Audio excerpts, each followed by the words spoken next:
Hi there, once again, family and friends. Welcome to Awareness, fostering a more compassionate, empathetic, and accepting society. I'm your host, Rob Daniels, and today's episode is going to be exploring a kind of loss that often goes unseen, the loss of a beloved animal companion. So we will get to that. I'd like to thank you first for being along here, watching this podcast on YouTube, or perhaps you are listening wherever you get your podcasts. I thank you so much for doing so. Don't forget to like and subscribe and share this podcast with as many people as possible so we can keep this thing going as long as we can, because mental health is super important. It is an ongoing thing, and it is certainly what the world needs now more than ever. So my guest here today, Catherine Kenwell, she is fantastic. She's an author, she's a mediator, and the writer behind a fantastic book that I read called Life After Loss, a deeply moving book that it's pretty self-explanatory with the title, like essentially how do you deal with life after loss. And it's this deeply moving book that offers comfort and guidance for anyone grieving the loss of a pet or a cherished person. So Catherine's own experiences with loss have shaped her work and her mission to help others navigate the journey toward healing. And of course, healing looks different for everybody. But I'd like to thank you, Catherine, for spending some time here today and willing to chat about your book, and of course, pet grief, which we're really going to be focusing in on here for this episode. So thank you so much for being along. Great. Thanks, Rob. So why don't you, for those who may be, let's say, discovering your work for the very first time, what inspired you to write Life After Loss, and how did your personal experiences influence this book? Life After Loss was really sort of a heartfelt project that I was working on. After my father died and a number of things had happened, loss-wise, and in different realms. You know, the loss of a job. I lost some oh gosh, some brain power when I had my brain injury, and that really changed my life. When that happened, shortly after that, I lost my job. So there were a number of things there that I wanted to talk about in the book that aren't normally talked about. Yeah. Things like losing a job, losing identity, and losing a pet. I mean, I wanted to dedicate an entire chapter to losing an animal companion because it's something that we don't often talk about. I think we're getting better at it, but we don't necessarily treat it like we could, looking at a pet being a family member. It is like losing the combination of a family member and your BFF, right? Yeah. Yeah. So that's why I wanted to dedicate a section of the book to pet loss, because I think it's something important. I think there are things we can do, but there are also things that it's important to understand why you feel that loss so profoundly. I mean, some people say it was just a cat or it was just a dog, but it's so much more to the person who's in a relationship with that animal. Yeah, exactly. And I mean, it's just reading that chapter in your book about Sunny, who was your that lab that you had, and the relationship Sunny had with your father was just fantastic. It was heartwarming, and the way that you built his spirit up in that book, in that chapter, was it made me quite emotional reading that. And he obviously meant a whole lot to your family, which is yeah. And pet loss, I mean, it can be a very, very private kind of grief too, like one that society sometimes doesn't fully acknowledge, like you had alluded to a little earlier. Why do you think like losing an animal companion can feel so uniquely painful and even oftentimes misunderstood? I think it, as you said, it is something that is under acknowledged, number one. But our animal companions really are so integral to our maintaining our mental health. Hmm. Um, because sometimes you talk to your dog or you talk to your cat and you tell them things that you'd be embarrassed or ashamed to tell anyone else. And they just look at you and they don't stop loving you. Yeah, there's no judgment, right? It could be a In that horrible stage. thing that's going on, but they look at you, they they are beside you all the time. They might, put a paw on you or kiss your face or whatever. And really, you are the best part of their day. And so when you have that relationship, non-judgmental, always there, consistent, and you're confidant. When you lose that person, or that, sorry, that, see, when No. you Yeah. lose that relationship, it's really, really tough. It could be the only creature you have in your home besides yourself. Yeah. Especially with older people. Older people have cats and dogs, and they have no other family. So it's really traumatic when they lose someone or when they lose something, someone who is so important to them. Um, Exactly. yeah, it's just they're integral to our well-being, I think. Yeah. I mean, you've walked this path yourself, obviously, in talking about Sunny in your chapter in Life After Loss. When you think back to the early days of the grief, um, can you recall some of the first steps that helped you begin to heal? Uh, I really recognized and wanted to immediately memorialize Sonny's life. Mhm. Some of the things I did, I mean, we had him cremated, and so we had his ashes. And, we have his ashes. A friend and a neighbor gave us the wonderful gift of a wind chime for our garden.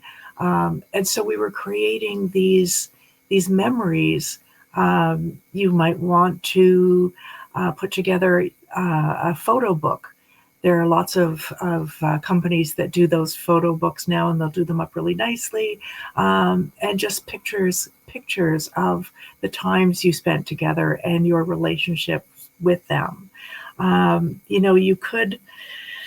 Um, it's simple what you could do. You could just print off a picture, put it in a frame, and hang the dogs or the cats collar over the edge of it. And that's just something that you can look at and remember how wonderful your relationship was. Yeah. So there are lots of things that you can do.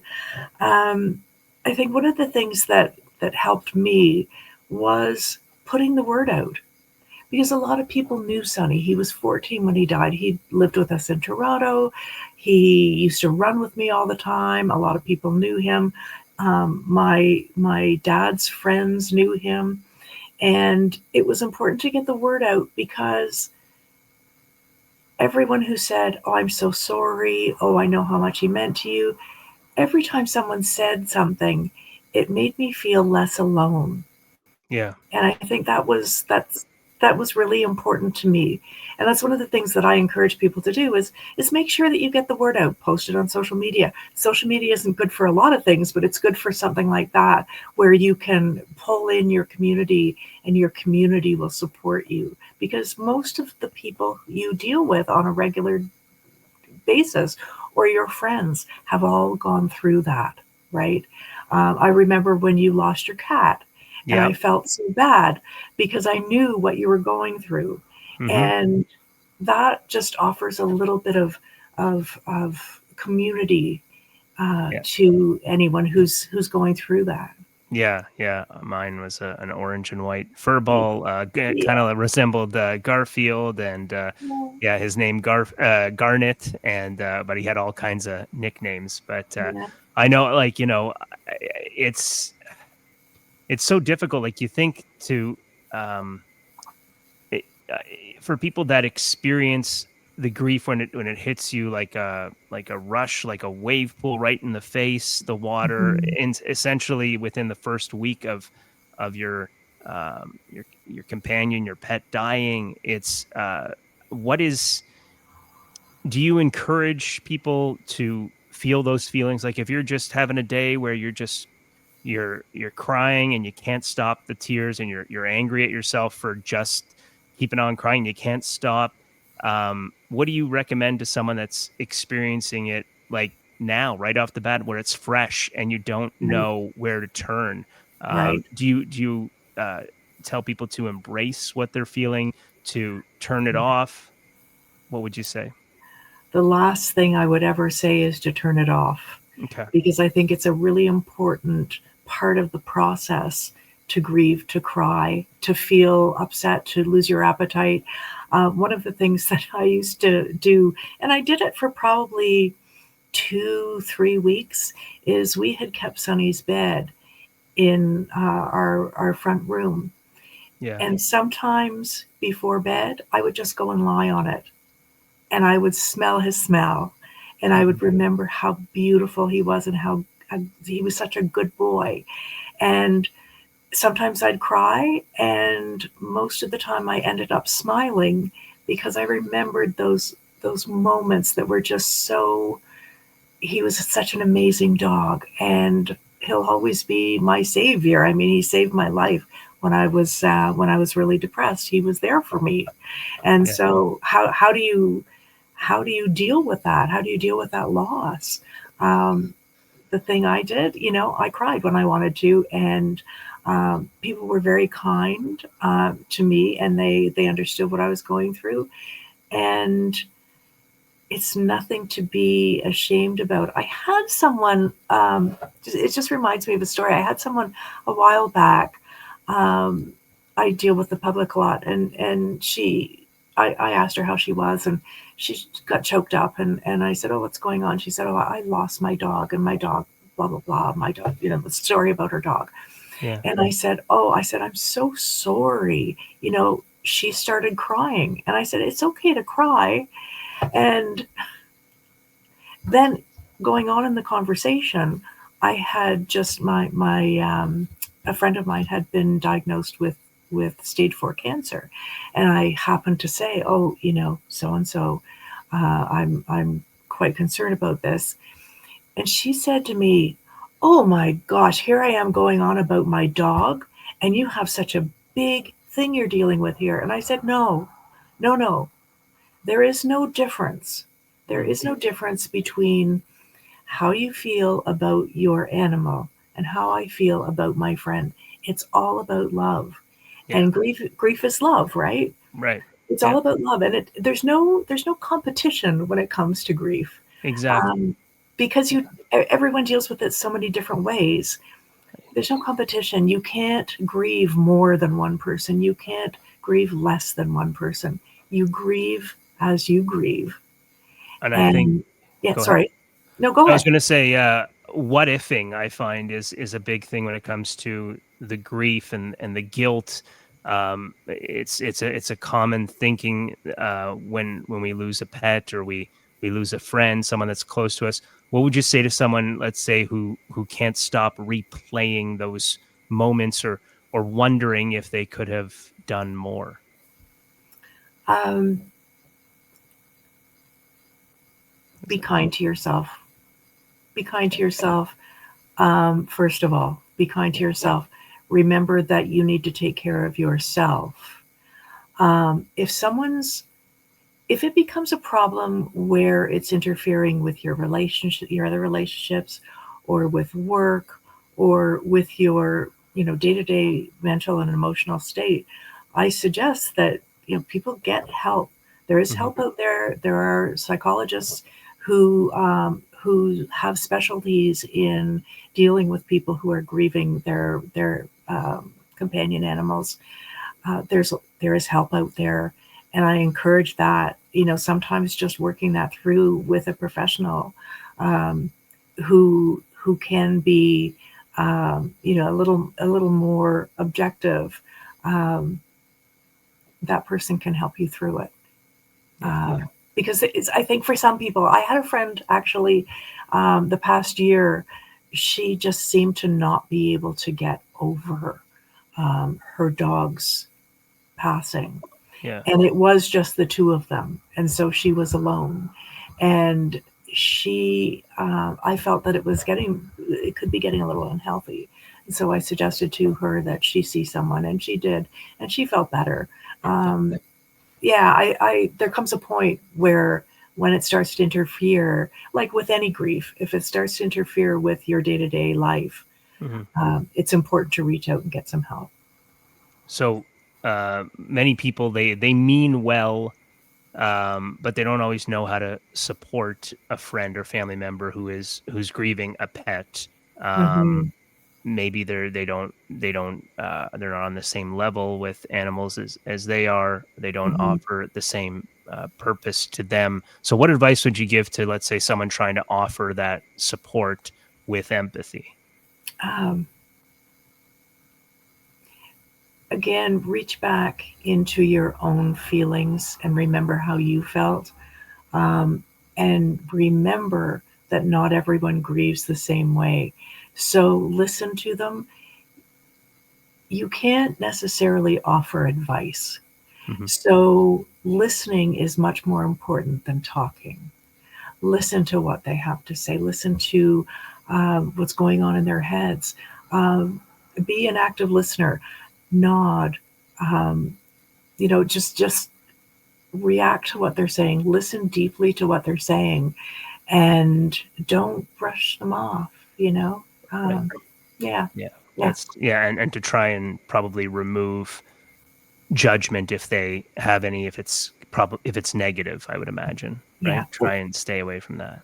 Yes. And even saying, "Well, I think you should because I," Yeah. that doesn't work. As Right. as you know, we all grieve differently, and so Mhm.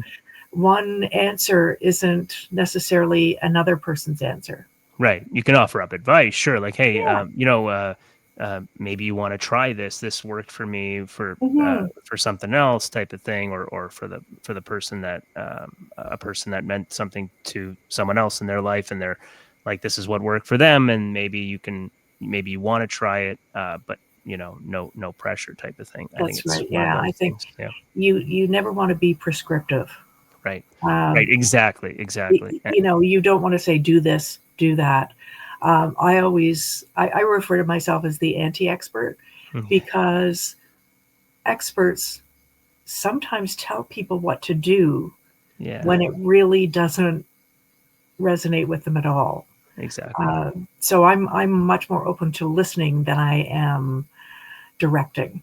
Yeah, Yeah, as much as we're the same, we are different, yeah, I believe. Yeah. yeah. So you're not only an author, but Catherine Kenwell is also a mediator. So someone trained in communication and understanding. How has that shaped the way you write and talk about grief? Um, I think I really, again, mediating is a lot of listening, Hmm. and it's excuse me, determining um, the underlying meaning sometimes to what people are saying, and instead of just saying, okay, I get it, this is what we're going to do, repeat back to them whether, do I understand this correctly? Is this what you're saying? Those are just communication um, roles that you can play, that you can say, is this what I'm hearing? Is this what you're telling me? Do you mean this? And that is a big part of mediation, is that you want to ask maybe guiding questions, but really let the parties or the people talk And quite often, people will come up with resolutions to something without you even saying anything. Once they start talking, they might say, "Oh yeah, well I never really thought of that." Or if they hear another person, the other party in a two-party mediation, say, "Well, this is what I really felt I needed and I didn't get that." Sometimes that opens communication between the two parties and they come to a resolution. So, it's listening. I'm going to say that most of the work I do anywhere is listening. Yeah, which is they got to come up with a course on that. They teach so many courses out there, but what about ones on listening? Listening There skills. are, Are there there some? are, yes, there are. Okay, I've taken courses in active listening and deep good. listening, which is, it's almost, it sounds kind of funny, but it's open-hearted listening, Yeah, open heart, open mind, and you go in again, probably more like animals than the humans we know, but you go in with an open heart, open mind, and no judgment. that's incredible. I gotta look those up because Yeah, I'd always wondered that in like high school and yeah, college. There's all these courses, but not yeah, an active listening course that I found anywhere yeah, in college or high yeah, school for yeah. that matter. But so that's good to know. So you've had many conversations through your conversations and readers. You've heard many stories of loss and healing, and they're Mhm. all written in that book. I have it right here. Life After Loss. If you haven't picked it up yet, you should definitely do so. Available on Amazon for sure. Life After Loss, and there's reflections on moments of grace and courage in grief. You're going to need some tissues. I'll tell you that much, because there are so many uh, uh, well written stories in there, and that can resonate with so many different people if you open your mind and your heart to others and what they've gone through. So, what have you learned from others who've shared their journeys with you? Um, Really, that we all have our own ways of dealing with things. That people are, for the most part, quite creative when it comes to figuring out how to deal with things. Yeah, Um, I mean, some people, losing children is a good example. Um, Losing children is or a child is one of the worst things a parent can possibly go through. And if some of the stories in the book deal with that, yeah, and there are great, in one situation in particular, a woman started a not-for-profit that helped people who were dealing with the same issues as her son, and she built it up, and people were just so impressed with what she and her husband had to offer the community, and it was really all in response to losing their son. So there are positive things that can come out of loss. yeah. We just have to be creative. Sometimes we have to look for them, but there's always something that we can do to make it better for Right. other people. You know, yeah, And you have a new dog now, right? You have that's been in your life for a little while, right? yeah, If yeah. I haven't followed fully, so maybe you can. It's what's your new dog's name? Sorry, Madigan, and Madigan. she's Madigan, and she's we got her 2 years ago. Okay. She again is a rescue. Sunny was a rescue. Mhm. Madigan is a funny little firecracker.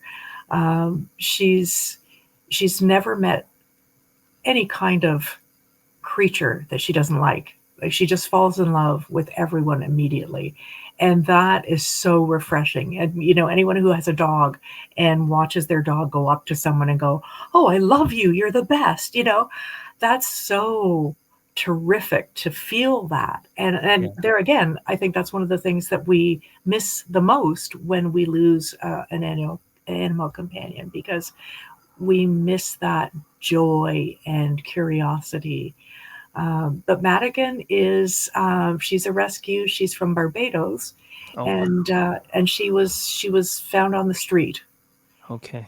And And yeah, so she's how do you get that process started? How did you hear that? It was something online you probably caught um, wind of, or yeah, I knew of because I have worked with animals in the past. I knew of a number of I'll call them not for profits or agencies that deal with bringing dogs in or finding dogs for rescue. I happened to go through the Jack Russell Terrier Rescue of Ontario, and okay. I just happened to see a picture. She was from Barbados. A partner of their organization had brought her to them, and she was terrified of everyone when we met her. Yeah. It took her, I'm going to say, 20 minutes to come up to us, and once she did, she never left. She never left our side. She's just a shadow. She's hilarious. Yeah, but she's so different than Sunny was. Sunny was my angel, I will Right. say. Um, Madigan So is. Sorry, go go ahead. ahead. I was just gonna say, yeah, because it's been. I mean, you've had her, Madigan, for 2 years. So Yeah. what's been the time frame since Sonny passed away? It's been how many years now since Oh gosh. between getting Madigan? You Um, it, probably many it's going to years. sound funny. It's going to sound really funny, but when Sunny died, we felt we couldn't live without a dog, and I just kind of started looking, and I wasn't really keen on getting a dog. But when I saw her, there was something in her picture that I felt, oh my gosh, she's the one. And it was only 2 months after we lost Sunny, which I never thought that would happen. Yeah. Never in a million years. I thought some people say, "Oh, I'm never going to get another dog. It's too heartbreaking." Yeah. What do you say to those people? Never say never, Never say never. because Okay. if you love having a companion around, it's I understand that Yeah. feeling, Hmm. but I have difficulty relating to it because I don't think a house is a home without some kind of four-legged creature in it. My wife is the same way. She feels the same way, Yeah. and you know, it's everyone's got a different feeling towards it, and I completely understand where you're coming from, and I mean, there's did you feel some guilt at all though when you it's like, sunny, and now you're gonna have a new four-legged creature in the house, but it's not sunny, so is there guilt there? Was there guilt? I There might have been initially a little bit of guilt because everything happened so quickly. Okay. Um, but she is so different than he is. Mhm. And she, just like Sunny, needed a loving home and loving humans. Yeah. And That I, takes I, precedence pretty much. Yeah. yeah, I You somehow think that, Sunny was like, oh yeah, get another dog. We know yeah. you can't, up here or wherever we are, wherever the dogs hang out after they die, Yeah, looked yeah. looked at us and said, "You guys are so sad. You better get another dog." Yeah. Do you see a part of Sunny in Madigan a little bit when you look into Madigan's eyes? Is there a part of No, Sunny? No? no, I think Sunny was so smart. Sunny Okay. was, he was, I don't know if dogs can be geniuses, but Yeah. he was so smart that you could tell just by looking at him how smart he was, the things he used to do, the things that you could teach him that you just like. He was one of those dogs where I think at one point we had 22 toys, and we could say, "Sonny, go get the octopus," and he'd go and get the octopus. Yeah, like he Wow. was that smart. Wow. He was a really, really smart dog. Really smart. Um, Holy. Madigan is smart in a different way, but she's very cute and she's very loving. So Like I playful, a think, little more playful. Yeah. yeah, I Yeah. think her love is, how would I describe it? He was in on the joke. If we were joking around the house, Yeah. he'd be in on the joke. He'd be like, "Oh yeah, you guys, whatever." Madigan is, I'm a dog. And I love playing like a dog, and you guys are humans, and I really like you. Um, I'm not super bright, but I'm smart enough to know where my food comes from, what I need to do to get a treat, Yeah, just all that those things. stuff. Yeah, Yeah. yeah, for sure. So finally, what do you hope readers and listeners take away from your book, Life After Loss, and what message would you offer to anyone still missing their companion today? Um, I think probably the first thing I would remind people is that they're not alone. Um, their feelings are their feelings, but they're not necessarily different than what other people have felt in Mhm. that loss. And there is, um, there's an odd little camaraderie with people who have lost dogs. Everyone knows how it feels, Right. and they're not alone. And to talk about it, talk about it. Think about what your animal meant to you, um, and do something to remember how wonderful that relationship was. Um, and that goes with people as well. When you lose a family member, I think you never, as you know, you never stop missing any a person. You never stop loving them. But I think if we're lucky, um, we can shift to feeling sadness when we think of our human or our animal, and start to think about the wonderful times that you shared, and smile. Yeah. A smile is something, if you think you're going to cry, and it's okay to cry, but if you think you're going to cry and you're like, I just don't want to be sad anymore. I don't want to be sad. Hmm. I want to think of the wonderful things. Smile. It's one of those actions that if you smile, it changes the brain, Yeah. significantly enough that you can feel the love more than you feel the sorrow. That's a great way of putting it. Yeah, fantastic way of putting it. Catherine, thank you so much for sharing your heart, your wisdom, and your story with us today. Certainly means a lot. Thanks, Rob. Thanks for inviting me, and I'm glad I finally made it. My cough is just better now. Well, there you go. I'm so happy you're feeling much better. Grief is never simple, but you know what? Conversations like this remind us that healing doesn't mean forgetting. It means carrying love forward in new ways. And to our listeners of awareness, if you're struggling with pet loss, just remember your grief is real. Your love is really valid, and you don't have to walk through any of this alone. This has been another episode of Awareness, the podcast, episode number 29, where we explore the many ways compassion, empathy, and acceptance, along with understanding, can help us heal both individually and together. I thank you so much for being along. Don't forget to like and subscribe.